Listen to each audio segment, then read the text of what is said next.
Hello नमस्कार, आप सभी का स्वागत है डीएस क्लासेस पर। कक्षा 10 का अर्धवार्षिक परीक्षा प्रश्न जो पत्र हैं उसका हम छठा क्वेश्चन हल करते हैं। दिए गए त्रिभुज में कौन सी भुजाएं लंबवत हैं, हमें देखना है आधार के अकॉर्डिंग कौन सी भुजा लंबवत है। तो ये 60 डिग्री का कोण है यहाँ पर, और ये 30 डिग्री का कोण है। तो इसमें अगर हम आधार BC को मानते हैं तो इसमें AC लंबवत रहेगी। AC अगर आधार AC को मानते हैं तो BC भुजा जो है वह लंबवत रहेगी, BC। तो AC व BC भुजा लंबवत रहेगी।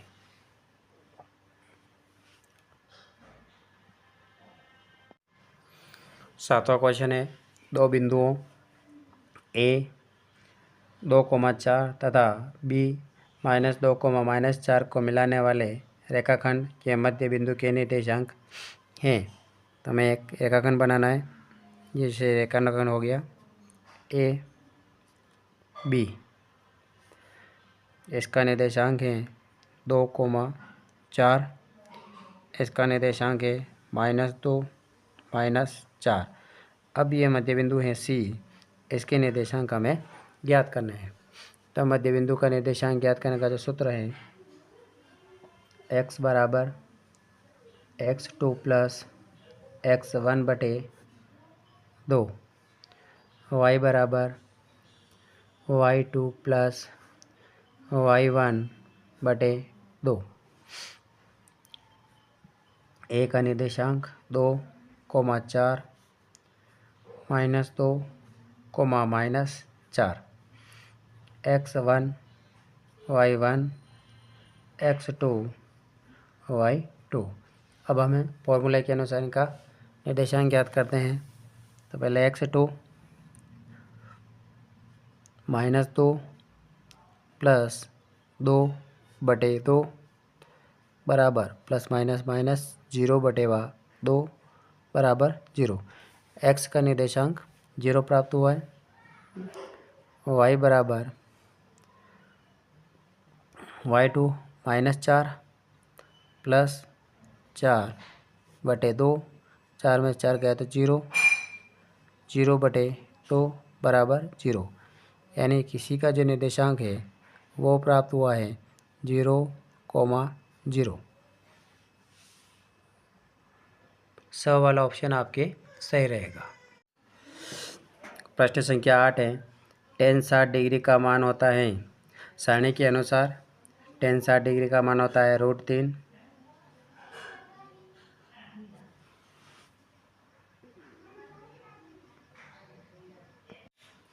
प्रश्न संख्या 9 है, यदि एक मीनार की ऊंचाई तथा छाया की लंबाई समान हो तो सूर्य का उन्नयन कौन होगा। यानी कि माना कि ये मीनार है, इसकी ऊंचाई 1 मीटर और इस समय इसकी जो छाया है वो भी 1 मीटर है। यानी कि सूर्य का उन्नयन कौन करना है, यहाँ से सूर्य कितने डिग्री का कोण बना रहा है। तो 1/1 और मान भी आया 1/1 यानी 1 मीटर आया। अब हमें जो त्रिकोणमिति की सारणी है उसके अनुसार देखना है। दो कंडीशन में मान 1 प्राप्त होता है। एक तो होता है tan 45 डिग्री बराबर मान 1 होता है, और या फिर cot 45 डिग्री, इसका मान भी 1 होता है। तो इसका ऑप्शन 45 डिग्री। अगर tan और cot दिया हुआ हो तो जो भी दोनों में से एक ऑप्शन मिलेगा वो सही करना है, और इसका जो मान है वो आएगा, कोण जो बनेगा वो आएगा 45 डिग्री।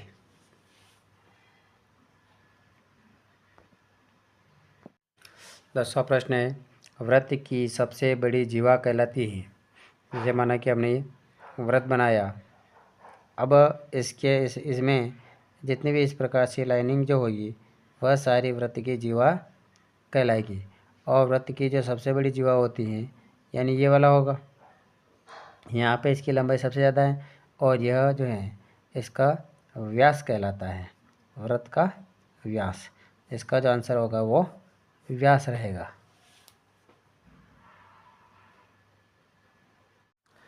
प्रश्न 11 है 5 सेंटीमीटर त्रिज्या वाले वृत्त का क्षेत्रफल होगा। वृत्त का क्षेत्रफल ज्ञात करने का सूत्र पाई आर स्क्वायर। यहाँ पर आर बराबर 5 सेंटीमीटर और पाई का मान 22/7। तो 22/7 इंटू 5 इंटू 5, 5 को 5 से गुणा किया 25, तो 22/7 इंटू 25, 25 को 22 से गुणा करना है, 25 दूनी 50 का 0 हासिल बचे 5, 50 और 5 55/7 भाग देंगे तो 7 7 49, फिर बचा 6, 7 8 56, फिर बचा 4,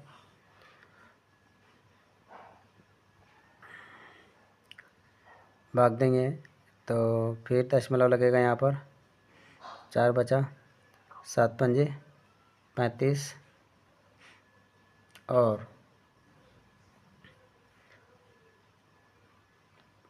फिर 5 बचा, फिर 7 7 49, यानी कि 78.57 सेंटीमीटर स्क्वायर इसका क्षेत्रफल हमें प्राप्त हुआ। प्रश्न संख्या 12 है आर त्रिज्या वाले गोले का पृष्ठीय क्षेत्रफल। इसका हमें फॉर्मूला लगाना है 4 पाई आर स्क्वायर। प्रश्न संख्या 13 आर त्रिज्या तथा एच ऊंचाई वाले बेलन का आयतन पाई आर स्क्वायर एच।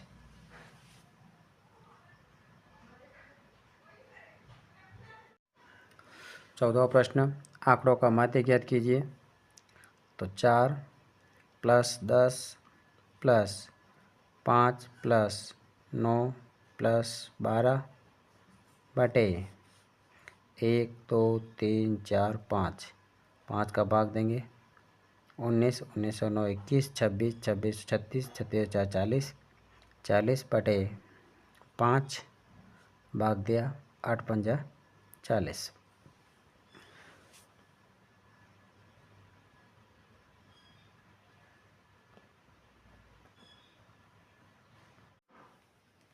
प्रश्न संख्या 15 है 52 ताश के पत्तों में से एक पत्ता निकाला जाता है तो रानी आने की प्रायिकता। कुल पत्ते 52 होते हैं और उसमें रानी जो है बेगम आपकी 4 रहेगी, तो इसकी जो प्रायिकता है वह आएगी 4/52। इनको सरल भिन्न बदला 4 से काट दिया 4 एकम 4, 13 चौक 52 यानी 1/13 इसकी प्रायिकता प्राप्त होती है।